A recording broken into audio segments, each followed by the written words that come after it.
Musa di padang gurun Sinai pada bulan yang pertama tahun yang kedua sesudah mereka keluar dari tanah Mesir.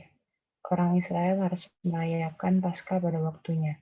Pada hari yang ke-14 bulan ini, pada waktu senja haruslah kamu rayakannya pada waktu yang ditetapkan. Menurut segala ketetapan dan peraturannya haruslah kamu merayakannya. Amin.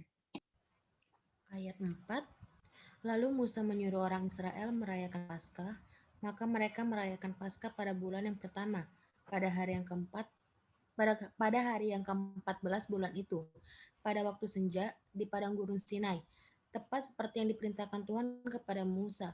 Demikianlah dilakukan orang Israel. Tetapi ada beberapa orang yang najis oleh karena mayat, sehingga tidak dapat merayakan Paskah pada hari itu. Mereka datang menghadap Musa dan Harun pada hari itu juga. Lalu berkata kepadanya, sungguh pun kami najis oleh karena mayat, dengan dasar apakah kami dicegah mempersembahkan persembahan bagi Tuhan di tengah-tengah orang Israel? Ada waktu yang ditetapkan. Lalu jawab Musa kepada mereka, tunggulah dahulu, aku hendak mendengar apa yang akan diperintahkan Tuhan mengenai kamu. Lalu berfirmanlah Tuhan kepada Musa.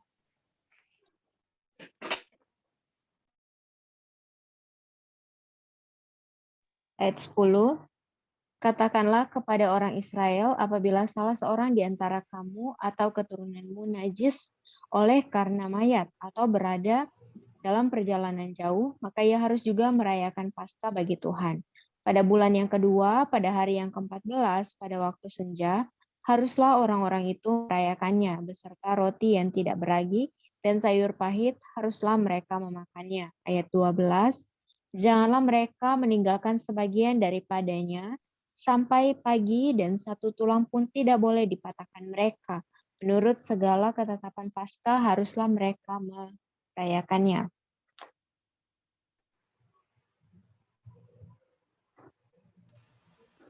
Sebaliknya, orang yang tidak najis dan tidak dalam perjalanan tetapi lalai merayakan Paskah, orang itu harus dilenyapkan dari antara orang-orang sebangsanya, sebab ia tidak mempersembahkan persembahan yang kepada Tuhan pada waktunya.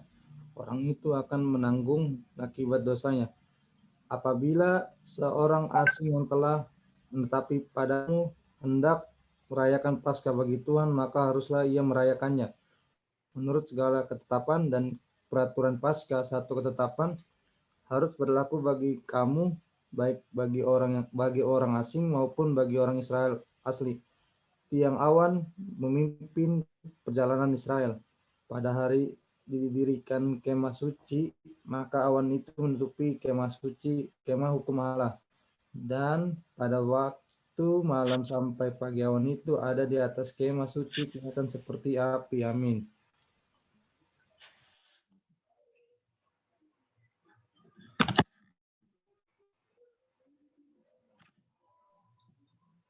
Apa jadi? Jadi bisa. Ayat 16. Demikianlah selalu terjadi, awan itu menutupi kemah, dan pada waktu malam kelihatan seperti api. Nah, setiap kali awan itu naik dari atas kemah, maka orang Israel pun berangkatlah, dan di tempat awan itu diam. Di sanalah orang Israel berkemah. Atas titah Tuhan, orang Israel berangkat, dan atas titah Tuhan juga mereka berkemah. Selama awan itu diam di atas kemah suci, mereka tetap berkemah. Amin. Ayat 19, apabila awan itu lama tinggal di atas kemah suci, maka orang Israel memelihara kewajibannya kepada Tuhan, dan tidaklah mereka berangkat. Ada kalanya awan itu hanya tinggal beberapa hari di atas kemah suci, maka atas titah Tuhan mereka berkemah, dan atas titah Tuhan juga mereka berangkat. Ada kalanya awan itu tinggal dari petang sampai pagi. Ketika awan itu naik pada waktu pagi, mereka pun berangkatlah, baik pada waktu siang, baik pada waktu malam. Apabila awan itu naik, mereka pun berangkatlah. Amin. 22, berapa lama pun juga awan itu diam di atas kemah suci, baik 2 hari, baik sebulan atau lebih lama, maka orang Israel tetap berkemah dan tidak berangkat. Tetapi apabila awan itu naik, barulah mereka berangkat. Atas titah Tuhan mereka berkemah, dan atas titah Tuhan juga mereka berangkat. mereka memelihara kewajibannya kepada Tuhan menurut titah Tuhan dengan perantaraan Musa. Pasal 10 ayat 1, Tuhan berfirman kepada Musa.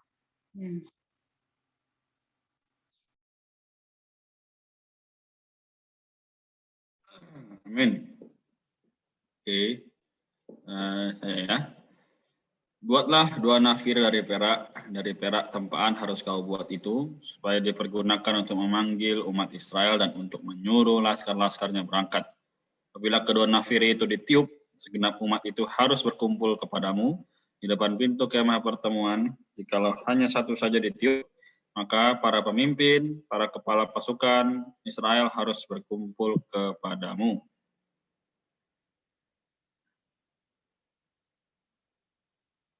Ruth. Ada Ruth. Ruth. Mungkin. Ada, Kak. Ya, silakan. Ayat yang kelima ya. Apabila kedua nafir itu, ya. Apabila kamu meniup tanda semboyan, maka haruslah berangkat laskar-laskar yang berkemah di sebelah timur. Apabila kamu meniup tanda semboyan kedua kalinya, maka haruslah berangkat laskar-laskar yang berkemah di sebelah selatan. Jadi tanda mereka berangkat. Jadi tanda semboyan harus ditiup untuk menyuruh mereka berangkat, tetapi untuk menyuruh jemaah itu berkumpul, kamu harus meniup saja tanpa memberi tanda semboyan.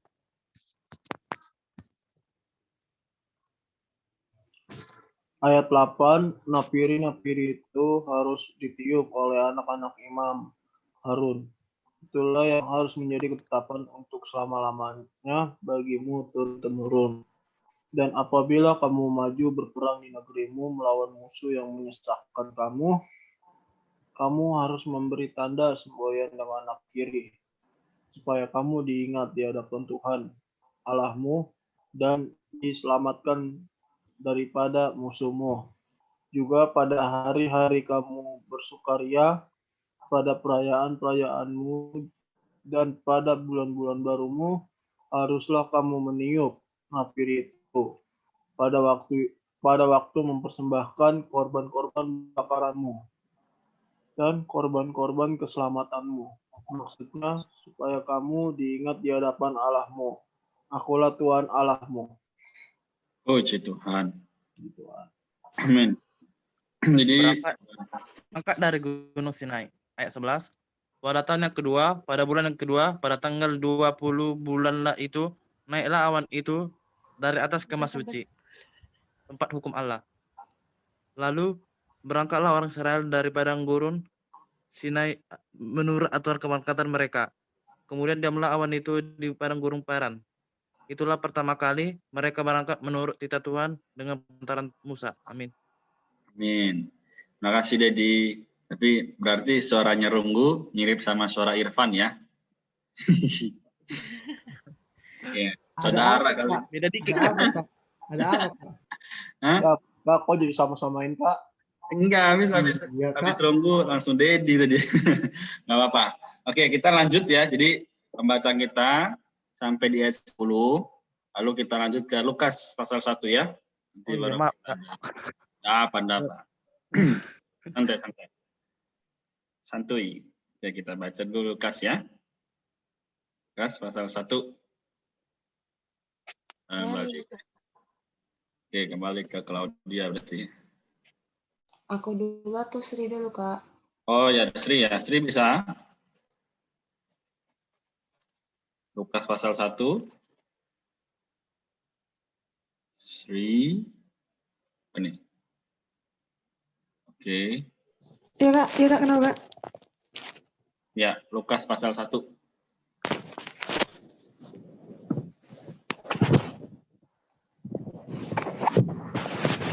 Iya, Kak. Nggak on, Kak. Maaf.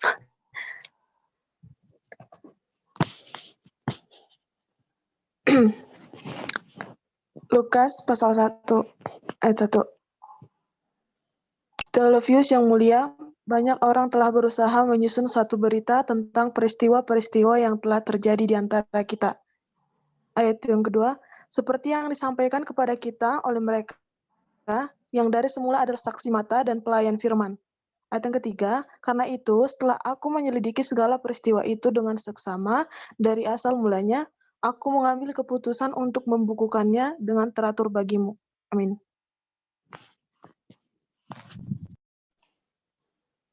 Supaya engkau dapat mengetahui bahwa segala sesuatu yang diajarkan kepadamu sungguh benar. Pemberitahuan tentang pelayan Yohanes Pembaptis. Pada zaman Herodes, Raja Yudea adalah seorang imam yang bernama Zakaria dari rombongan Abia. Istrinya juga berasal dari keturunan Harun namanya Elisabeth. Keduanya adalah benar di hadapan Allah dan hidup menurut segala perintah dan ketetapan Tuhan dengan tidak bercacat. Ayat 7. Tetapi mereka tidak mempunyai anak, sebab Elisabeth mandul dan keduanya telah lanjut umurnya. Pada suatu kali, waktu tiba giliran rombongannya, Zakaria melakukan tugas keimaman di hadapan Tuhan. Sebab ketika diundi, sebagaimana lazimnya untuk menentukan imam yang bertugas, dialah yang ditunjuk untuk masuk ke dalam bait suci dan membakar ungkupan di situ. Ayat 10. Sementara itu seluruh umat berkumpul di luar dan sembahyang. Waktu itu adalah waktu pembakaran ungkupan. Maka tampaklah kepada Zakaria seorang malaikat Tuhan berdiri di sebelah kanan mezbah pembakaran ungkupan. Melihat hal itu, ia terkejut dan menjadi takut. Ayat 13.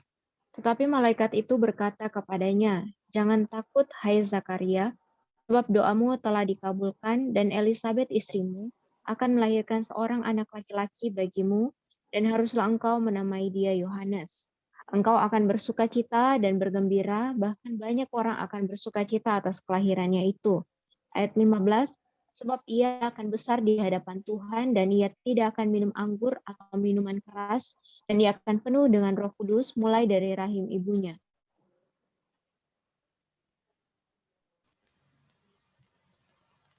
Ia akan membuat banyak orang Israel berbalik kepada Tuhan Allah mereka, dan ia akan berjalan mendahului Tuhan dalam Roh Kudus dan kuasa Elia untuk membuat hati bapak-bapak berbalik kepada anak-anaknya dan hati orang-orang durhaka kepada pikiran orang-orang benar, dan dengan demikian menyiapkan bagi Tuhan suatu umat yang layak baginya.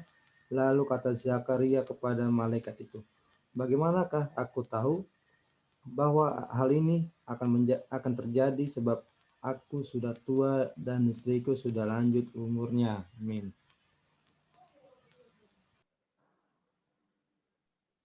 Maaf Kak, ayat keberapa? Ayat yang berapa? 19 Kak. 19 sekarang. 19 Kak. Ayat 19, jawab malaikat itu kepadanya, "Akulah Gabriel yang melayani Allah dan aku telah diutus untuk berbicara dengan engkau dan untuk menyampaikan kabar baik ini kepadamu. Sesungguhnya engkau ini akan menjadi bisu, tidak dapat berkata-kata sampai kepada hari di mana semuanya ini terjadi, karena engkau tidak percaya akan perkataanku yang akan nyata kebenarannya pada waktunya." Sementara itu orang banyak menantikan Zakaria. Mereka menjadi heran bahwa ia begitu lama berada dalam bait suci. Amin. Ayat 22, ketika ia keluar, ia tidak dapat berkata-kata kepada mereka, dan mengertilah mereka bahwa ia telah melihat suatu penglihatan di dalam bait suci. Lalu ia memberi isyarat kepada mereka, sebab ia tetap bisu.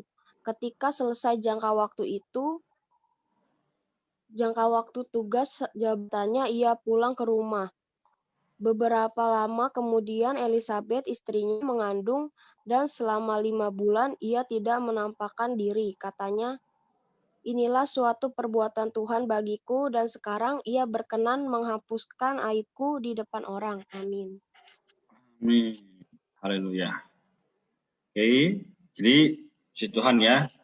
Semuanya sudah membaca. Silakan yang mau membagikan apa yang didapat atau bertanya ya. Karena kalau kita membagikan yang didapat, biasa artinya kita membagikan berkat. Ya. Kalau kita mau bertanya juga boleh. Baik, dari yang kita baca hari ini, atau mungkin teman-teman ada pertanyaan di sekitar kitab, mari ditanyakan. Kita tunggu beberapa saat, kalau belum ada, nanti baru kita jelaskan ya.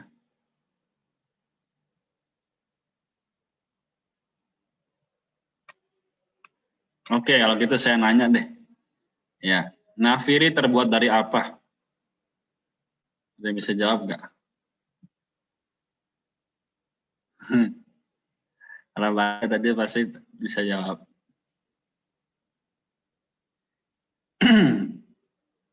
Nafiri terbuat dari... Apakah tadi pertanyaannya, Kak?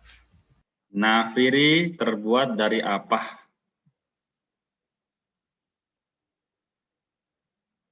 Terbuat dari tempurung kelapa, Kak. Dari kayu, Kak. Dari perak. Di kayu, Kak. Dari perak. Dari perak. Apa siapa tuh? Bambu. Dari perak. Siapa? Perak. Dari Perak. kayu. Siapa yang jawab perak? Saya, Kak. Dedi ya. Oke. Dari Kak, dari. Puji Tuhan, Dedi berarti menyimak pembacaannya ya. Siapa yang tadi? Kalau kepala. Oke, berarti ini melatih kita untuk memperhatikan Alkitab ya. Teman-teman sekalian, jadi saya bertanya ini adalah, sekarang saya tanya, kenapa dia harus meniup nafiri?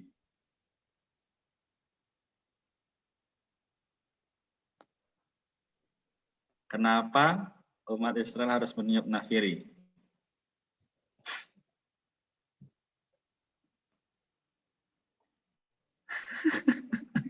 Di ayat 9 sih tulisannya, di ayat 9 sih supaya kamu diingat di hadapan Tuhan Allahmu dan diselamatkan daripada musuhmu. Haleluya. Ya, jadi Elga dan Dedi hari ini mendapatkan berkat dari Tuhan ya. Jadi nafiri itu terbuat dari perak dan harus ditiupkan supaya mendapatkan apa? Keselamatan daripada musuh ya. Jadi bilangan 9 dan 10 ini saya coba tampilkan ya, karena teman-teman belum ada yang sharing dan bertanya. Saya akan tampilkan mengenai pembahasan kita malam ini ya. Oke, sebentar. Rasakan kitab yang kita baca. Ya, saya share screen. Nah, di sini kita lihat ya. Jadi bagaimanapun ada bilangan ada 36 pasal ya. Sekarang kita sudah masuk ke pasal yang 9 ya. Jadi sekali lagi pokoknya adalah benar, makna kehidupan, kesaksian pusat umat Allah, juga pemimpin, jalan dan sasaran perjalanan dan pasangan peperangan mereka. Pasal 9 membicarakan mengenai memelihara Paskah ya. Jadi Paskah yang kita biasa lakukan itu hanya setahun sekali ya. Tapi apakah maknanya demikian? Kalau kita kembali kepada kebenaran, seharusnya bukan 1 tahun sekali, tapi setiap hari. Wah, berarti tiap hari ada pesta dong? Bukan. Tapi nih, orang Israel harus merayakan Paskah pada waktunya. Ya. Yaitu apa? Pada waktu ini ya, kamu merayakannya pada waktu yang ditetapkan menurut segala ketetapan dan peraturannya, haruslah kamu merayakannya. Memang benar di Perjanjian Lama demikian. Namun kita lihat di sini ada catatan kakinya ya. Nah, sini ya. Jadi di sini apa artinya? Menyiapkan Kristus menjadi pengganti kita untuk mati bagi kita ya. Lalu apa? Menyelamatkan kita dari hukuman mati kebenaran Allah. Karena apa? Sebenarnya kita adalah orang-orang dosa yang layak mati. Ya. Kitab Roma pasal 3:23 berkata apa? Segala atau semua manusia berbuat dosa dan telah kehilangan kemuliaan Allah. Ya. Menandakan bahwa manusia tidak ada yang bisa benar di hadapan Allah, semuanya pasti binasa. Ya, tapi apa? Kristus menjadi pendamaian bagi kita. Ya. Maka kalau kita nggak mengambil dia sebagai kenikmatan kita, itu menjadi apa?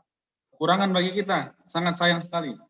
Nah maka ini Nah, seorang Israel ya, di ayat 13 kita lihat, kita balik sedikit. Sebaiknya orang yang tidak najis dan tidak dalam perjalanan, tapi lalai merayakan Paskah, orang itu harus dilenyapkan dari antara orang-orang sebangsanya. Sebab ia tidak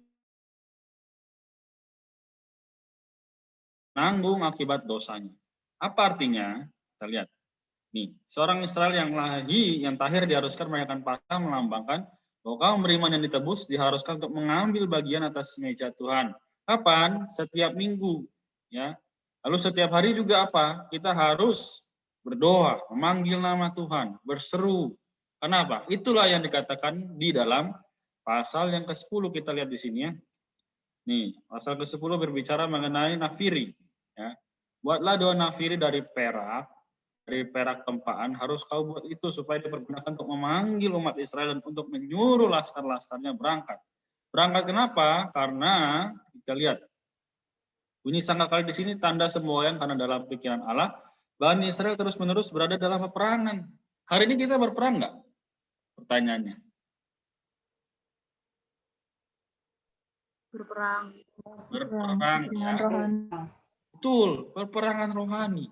Nah, maka kita perlu apa? Menyuarakan nafiri itu setiap hari agar kita memperoleh Kristus, ya. Maka kita lihat di sini. Pergerakan orang Kristen adalah pergerakan perang yang adalah tiap hari, karena kita tiap hari itu diserang oleh si jahat, baik pikiran kita ya, apapun yang kita alami. Nah, maka Kristus harus menjadi pendamaian bagi kita. Katakan juga apa? Nafiri atau perak melambangkan penebusan Kristus. Jadi di ayat yang ke-9 tadi berkata apa? Dan apabila kamu maju berperang dari negerimu melawan musuh yang menyusahkan kamu harus memberi tanda semboyan dengan nafiri, supaya kamu diingat di hadapan Tuhan Allahmu dan diselamatkan daripada musuh. Puji Tuhan. Artinya apa? Kita tidak lagi tertipu oleh situasi lingkungan, keadaan sekitar, tapi apa? Kita tiap hari meniup, ya. Nafiri itu memanggil nama Tuhan. Tuhan Yesus, aku mau diselamatkan dari setiap dosaku. Mau diselamatkan dari setiap permasalahanku. Bukan lagi kembali kita galau, ya. Bukan lagi kembali kita apa? Sedih. Karena apa sedih? Tuhan telah mati kok buat kita. Tuhan telah menyelamatkan dirimu dan diri saya. Maka layakkah kita bersedih atau layakkah kita khawatir akan hidup kita? Boleh khawatir. Tapi lihat, Allah telah mengutus putranya untuk menyelamatkan kita hari ini. Sehingga apa? Juga pada hari-hari kamu bersukaria, pada perayaan-perayaanmu dan pada bulan-bulan barumu, haruslah kamu meniup nafiri itu pada waktu mempersembahkan korban-korban bakaranmu dan korban-korban keselamatanmu. Maksudnya supaya apa? Supaya kamu diingat di hadapan Allahmu, akulah Tuhan Allah. Berarti tiap hari, mau nggak diingat Tuhan? Atau maunya diingat dosen aja? Mungkin dosen juga nggak ingat, kan? Tapi Tuhan mengingat kita. Luar biasa. Allah yang begitu besar, ya. Pemilik alam semesta, pencipta bahkan, dia mengingat kita. Si Tuhan ya, teman-teman. Nah, ini jadi dari kitab Bilangan. Nah, sampai di sini dulu. Adakah pertanyaan atau yang mau dibagikan dari teman-teman sekalian sebelum kita masuk ke penjelasan kitab Lukas?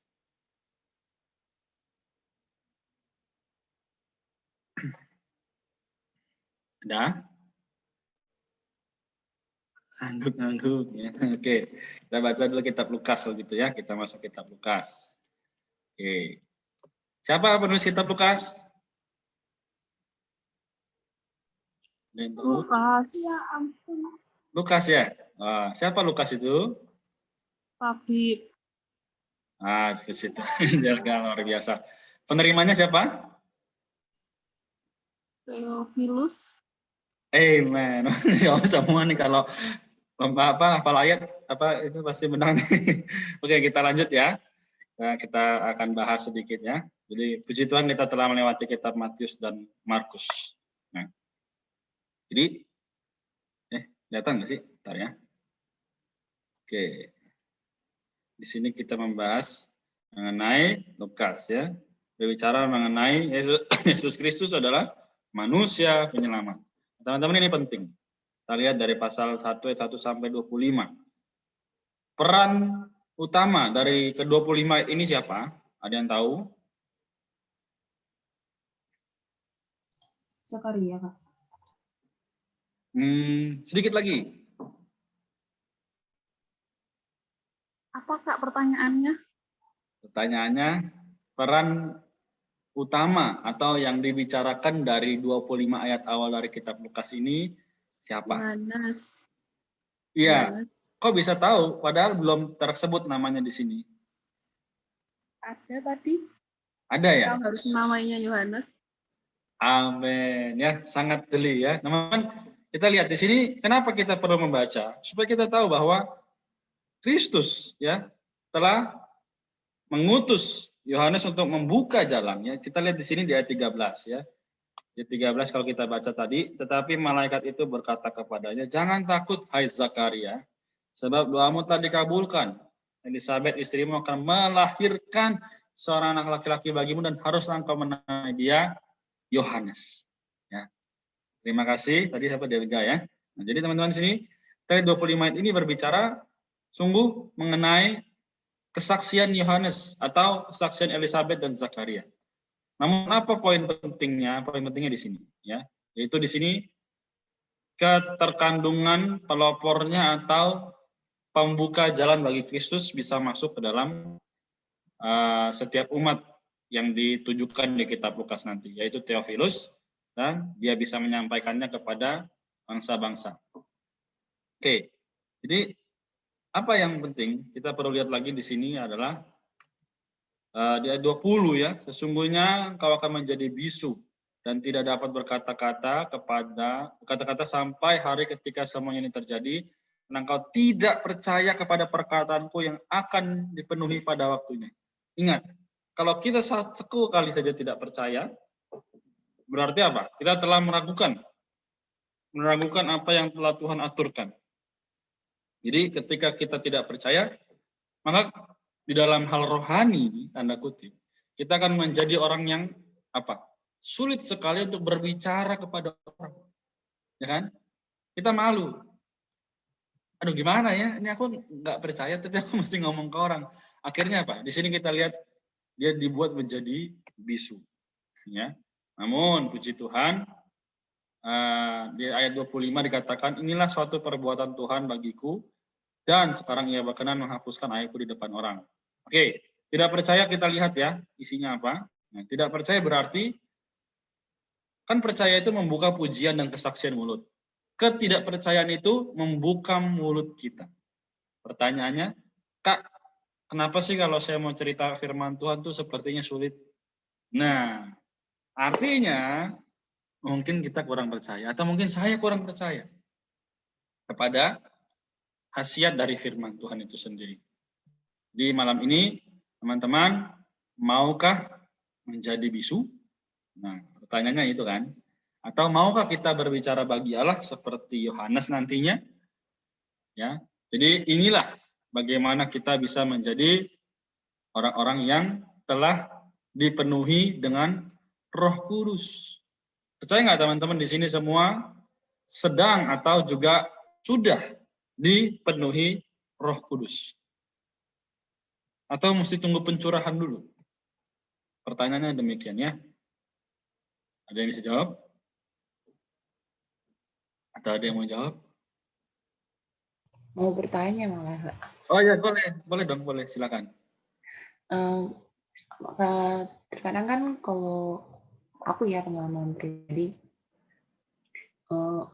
istilahnya kalau dibilang mengenal Tuhan, mengenal terus, kita kayak udah ditunjuk, udah kayak, ayo bagikan gitu kan, sampai kita ditegur gitu. Aku sampai ingat banget, bener-bener ingat waktu CD dikasih ayat, itu bener-bener teguran banget. Dikatakan di situ dibilang gini, kamu udah mengerti firman Tuhan, tetapi kamu nggak bisa menyampaikannya gitu Kak.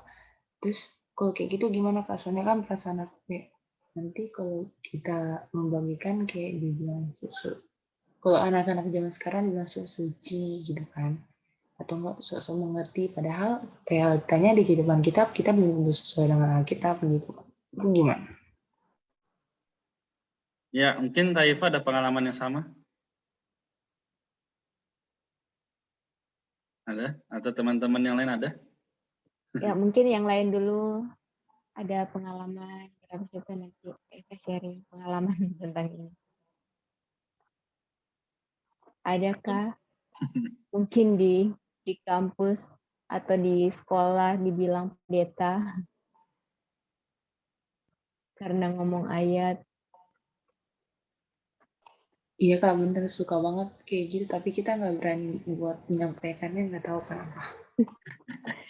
Ya, waktu itu pernah, Eva juga paling sering. Ya karena tahu lah ya, maksudnya orang-orang muda zaman sekarang kalau kita sharing tentang firman Tuhan itu pasti dianggap apa namanya, sesuatu yang apa ya, satu yang apa ya dibilang, wah Suci, Kak. bukan wah sih, tapi iya kayak gitu, betul-betul. So suci, terus cuman pendeta saja, menurut mereka tuh hanya orang-orang tertentu saja yang bisa bicara firman Tuhan. Padahal kan sebagai anak-anak Allah, kalau kita ya anak papanya kita, pasti kita membicarakan papanya kita gitu kan.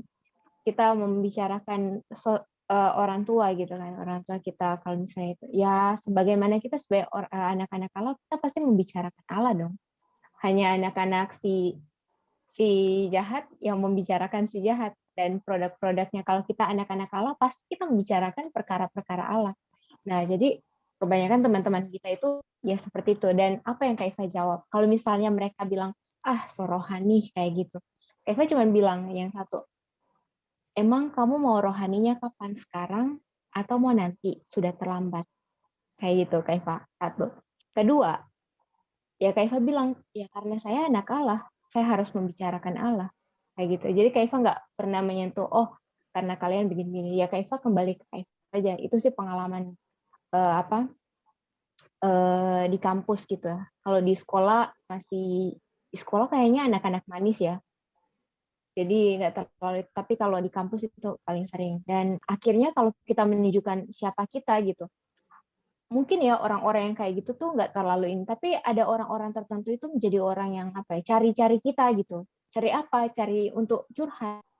Kita itu akhirnya jadi berkat loh di khususnya di lingkungan kampus. Kan Kak Iva tuh punya geng gitu kan. Biasalah Kak, pasti kalau anak-anak kuliah tuh ada geng-gengnya gitu. Dan rata-rata tuh mereka paling dekat dengan Kak Iva. Bukan karena Kak Iva punya apa-apa, maksudnya apa-apa yang materi gitu. Ya yang punya cuma firman Tuhan sebenarnya kayak gitu. Dan mereka akhirnya mereka tuh jadi nyaman untuk cerita ke kita gitu. Ya itu sih yang penting, kita nggak usah malu gitu menunjukkan siapa kita gitu. Dan ya kita menunjukkan ya ini kita, apa yang kita makan kan pasti, kalau kita makan jengkol baunya jengkol dong, makan durian baunya durian. Kalau kita kayak Pak Sigit bilang, kalau kita mengonsumsi firman Tuhan, ya pasti yang keluar itu dari mulut kita mau membicarakan firman Tuhan. Benar nggak? Kalau kita nonton, pasti yang keluar dari mulut kita akan bicarakan apa yang kita tonton. Karena kita baca firman Tuhan, kita sharing firman Tuhan, ya pasti dari mulut kita keluar firman Tuhan. Jadi nggak usah heran kalau misalnya yang di luar sana pada bilang, kamu sorohani, ini. Ya karena itu, tanda kutip satu aspek, karena mereka kurang mengonsumsi firman Tuhan, kurang sharing firman Tuhan. Jadinya buat mereka itu sesuatu yang itu kayak Bella bilang tadi ya, Bella apa? Dan dia bilang tadi, so suci, sorohani, kayak gitu sih. Itu sih pengalamannya. Amin. Jawab Claudia. Atau masih ragu nih Claudia? Enggak Kak, enggak. Maksudnya iya sih benar yang kata Kak Iva. Jadi mereka pun kayak aku kan biasanya nggak kayak gitu, terus tiba-tiba pelan-pelan gitu. Jadi mereka kayak, kok jadi kayak gitu, tumben gitu kan. Bahasanya tumben gitu bahasanya. Tumben ya. Emang kenapa? Kan udah harus berubah, udah harus lebih baik. Mereka menyadari ada perubahan. Tadinya awalnya kalau mereka ada perubahan. Iya, tadinya awalnya mereka biasa-biasa aja, terus lama-lama kesini terus mereka gini, kok tumben gitu gaya bicaranya berubah gitu kan. Biasanya kan kita kayak ya udah apa adanya gitu kan, terus ini kayak ada dicampur-campurin gitu, terus mereka kayak kok tumben, ih suci gitu-gitu kan. Terus kayak langsung kayak insecure kayak. Oke, jadi ini kalau kita lihat situasi dunia hari ini ya, teman-teman sekalian. Dunia itu kan tanda kutip ya, notabene dark, ya, gelap. Maka kita bisa ambil contoh demikian. Ketika obat dimasukin ke dalam tubuh, ya, kan bakteri-bakteri itu pasti juga ini apa nih? Ini kok bersih, ini kok sehat. Akhirnya, tapi apa? Kalau obat itu kuat, maka obat itu yang akan menang atas segala bakteri-bakteri itu. Tapi kalau obatnya lemah, ya pasti bakteri-bakteri juga tetap menang, yaitu jadi orangnya tetap sakit.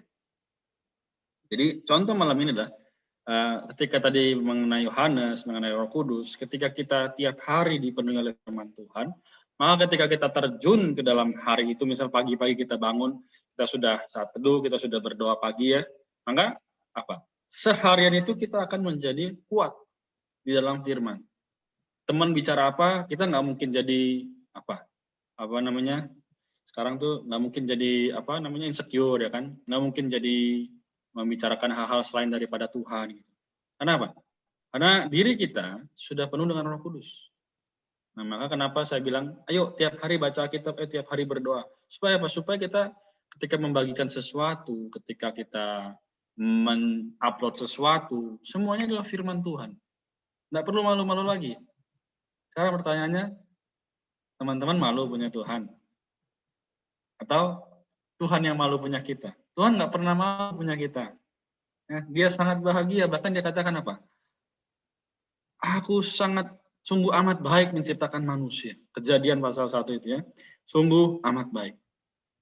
Jadi mengenai kitab Lukas ini mengacu kepada benar-benar dia adalah manusia penyelamat yang ingin menyelamatkan kita. Oke. Jadi teman-teman, kita kalau belum ada lagi, kita sampai di sini ya.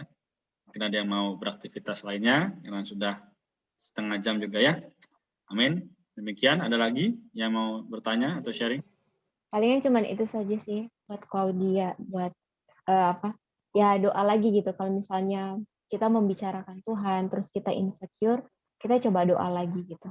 Keva juga waktu itu pernah. Karena waktu itu kita sedikit berdebat, Keva dengan teman kampus, sedikit berdebat perkara Allah Tritunggal. Nah, dan Kak Iva itu mengiyakan apa yang dia bilang gitu. Dan di dalamnya Kak Iva itu nggak tenang gitu, nggak ada damai sejahtera karena Kak Iva mengiyakan dia bilang Allah Tritunggal itu seperti ini ya, maksudnya persona yang beda gitu, kayak gitu.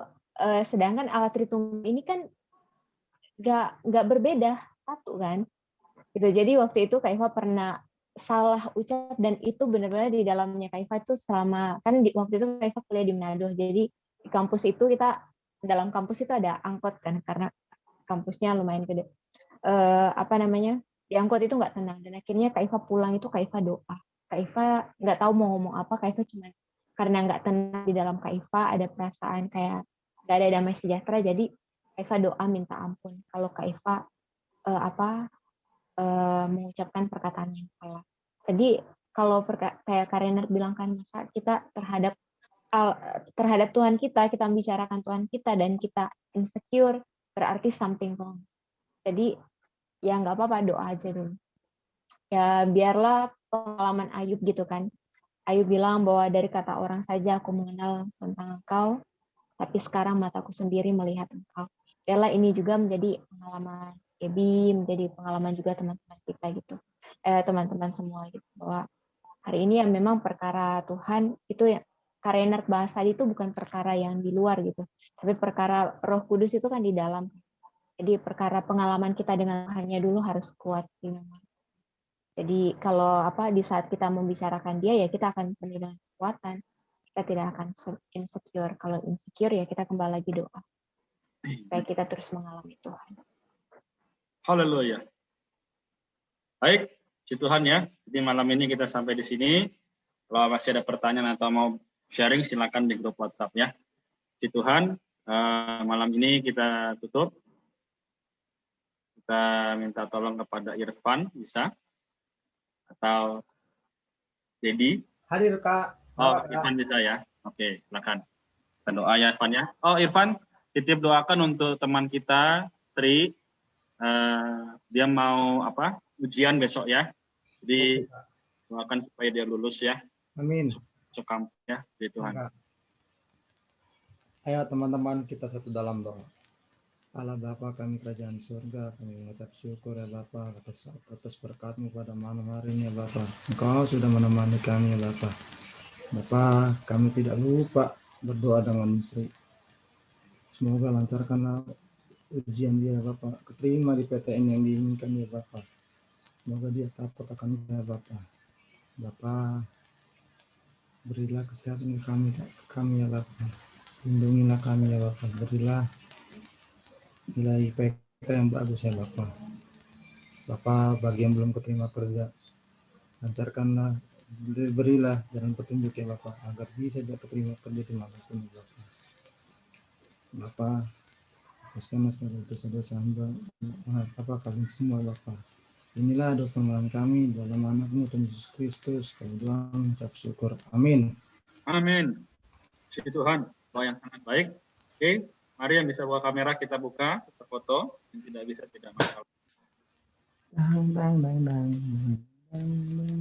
Yesus ada kemenangan, gitu ya Fannya. Asik. Tahu sih Kak? Kan tahu dong. Saya kan juga sekolah minggu dulu. Gimana sih? Oke, bisa ya. 1, 2, 3. Oke, Tuhan. Selamat malam semua. Tunggu, baru begini. Ulang. Tunggu baru kelihatan. 1. Nah lo, apa itu? Ayo Dedi. 1, 2, 3. Amin. Tuhan. Oke ya. Tangan semua. Lianya. Amin. Ya. Amin. Makasih Kak. Amin. Terima kasih Kak. Semester baru Kak, minggu depan. Oh gitu ya, semester baru dong. Pasangan. Lagi Seragam. nunggu IPK nih. Makin sibuk Kak. Oh IPK. Oke. Ini pada di mana nih? Pada di luar kota atau di rumah masing-masing? Di home Di mana-mana tikus senang Kak. Di mana-mana. Kalau Ruth ini dari mana ya? Saya baru lihat ini Ruth ini. Dari Jawa Tengah Kak, itu teman saya Kak. Oh temanmu udah masuk grup? Belum Kak. Oh belum, boleh nanti diundang ya masukin. Ya Kak. Ya. Ya, Kak. Ini udah lulus kuliah maksudnya Ruth ini? Udah lulus Kak. Dia lagi training SCU. Oh dulu kuliah di mana? Nggak tahu Kak. Katanya teman, gimana sih? Halo, Ruth. Dulu kuliah di Iya mana? Kak. Dulu kuliah di Cuman mana? ntar kau bilang nanti ternyata sepupu Irfan. Emang Ayo sepupuku lo. itu, yang sepupuku Marga Sagala, itu aku itu. Ya, silakan Ruth berbicara, berkenalan diri. Shalom semuanya. Shalom. Halo. Perkenalkan, namaku Ruth Maya Sagala. Sekarang tinggal di Jawa Tengah. Kalau daerahnya Sragen. Sragen. Terus tadi kerjanya di mana? Dulu lulusan Universitas Kusuma Usada, Surakarta. Oh, tahu. Oke. Han, salam kenal ya. Selamat bergabung. Ya. Oke, ya udah. Kalau ada yang mau beraktivitas dipersilakan. Ya, jadi teman-teman kita setiap jam 9 ada baca kitab dan doa bersama. Nanti untuk informasi Bible for Youth ya. Ini absensinya masih belum berjalan. Nanti akan diumumkan kapan berjalannya. Jadi sekarang kita setia dulu saja. Karena nanti ya sama seperti pencuri kan, datang kita tidak tahu. Tapi kita harus siap sedia ya. Nanti Alkitabnya pasti dikirim. Wah ini kayaknya yang 20 kali webinar baru dikirim Alkitab. Oh enggak lah, enggak. Jangan gitu. Nah, masih 20 kali webinar dulu. 20 kali pertemuan baru dikirim Alkitab. Sekarang prosesnya tuh lagi masukin cover itu. Asik. Cover lagu Kak. Cover lagu. Cover lagu kamu mau nyanyi? Boleh.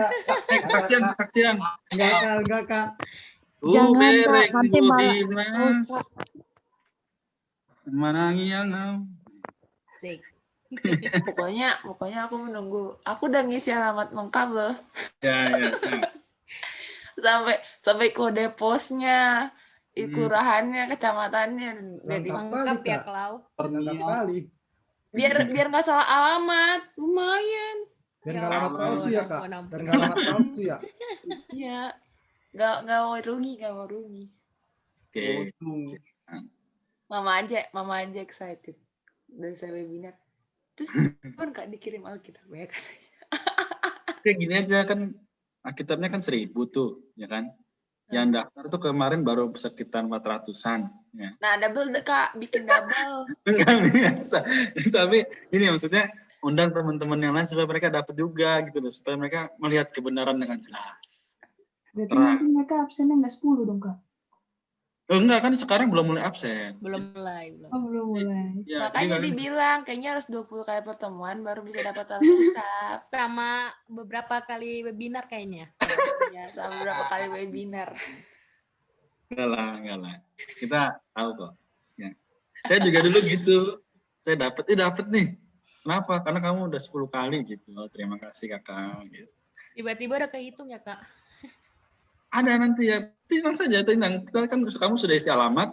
Nanti tiba-tiba ting-tong paket. Iya. Nggak tahu kosmetik.